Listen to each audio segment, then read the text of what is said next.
আজকের এই কার্যক্রম কেবল আইনগত প্রক্রিয়ার অংশ নয়, বরং একটি মাদকমুক্ত বাংলাদেশ গঠনের জাতীয় অঙ্গীকারের বাস্তব প্রতিফলন। বাংলাদেশের ভৌগোলিক অবস্থানের কারণে এদেশের বিশাল সীমান্ত দিয়ে মাদকদ্রব্য চোরাচালান প্রতিরোধ করা এই বাহিনীর জন্য একটি গুরুত্বপূর্ণ চ্যালেঞ্জ। দেশের অভ্যন্তরীণ চাহিদার বাহিরেও বিভিন্ন সময় মাদক চোরাচালান চক্র আমাদের দেশকে ট্রানজিট হিসেবে ব্যবহারের অপচেষ্টা চালিয়ে আসছে।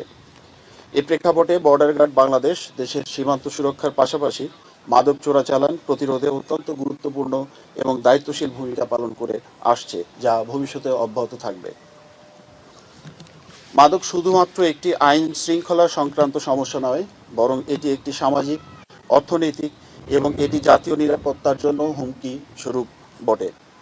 মাদকের ভয়াল থাবা একটি পরিবারের স্বপ্নকে ধ্বংস করে দিতে পারে, একজন মেধাবী তরুণকে বিপদগামী করতে পারে এবং একটি জাতির উন্নয়ন ও অগ্রযাত্রাকে বাধাগ্রস্ত করতে পারে।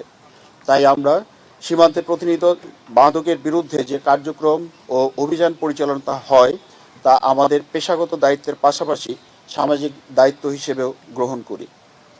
সাতক্ষীরা ব্যাটালিয়নের সদস্যগণ সীমান্ত এলাকায় নিয়মিত টহল, বিশেষ অভিযান, গোয়েন্দা তৎপরতা বৃদ্ধি এবং অন্যান্য আইনশৃঙ্খলা বাহিনীর সঙ্গে সমন্বিত প্রচেষ্টার মাধ্যমে বিপুল পরিমাণে মাদকদ্রব্য জব্দ করতে সক্ষম হয়েছে।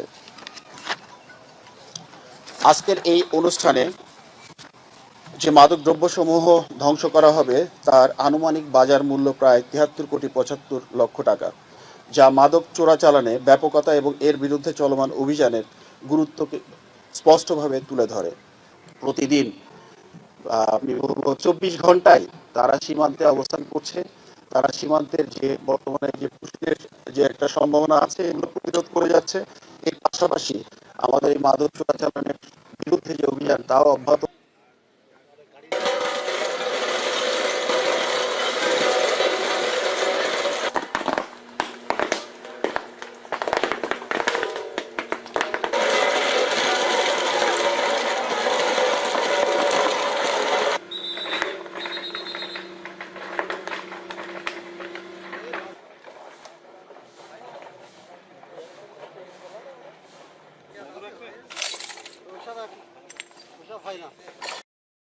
আমরা অত্যন্ত ব্যয়বহুল ও দুর্লভ মাদকদ্রব্যের চালান আটক করেছি, যার সম্ভাব্য গন্তব্য ছিল বাংলাদেশ থেকে মায়ানমার হয়ে থাইল্যান্ড পর্যন্ত।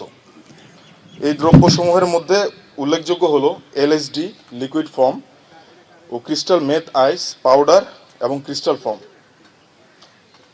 কিছু অসাধু চক্র বাংলাদেশকে মূল্যবান মাদকের ট্রানজিট হিসাবে ব্যবহার করছে বলে প্রতীয়মান হয়।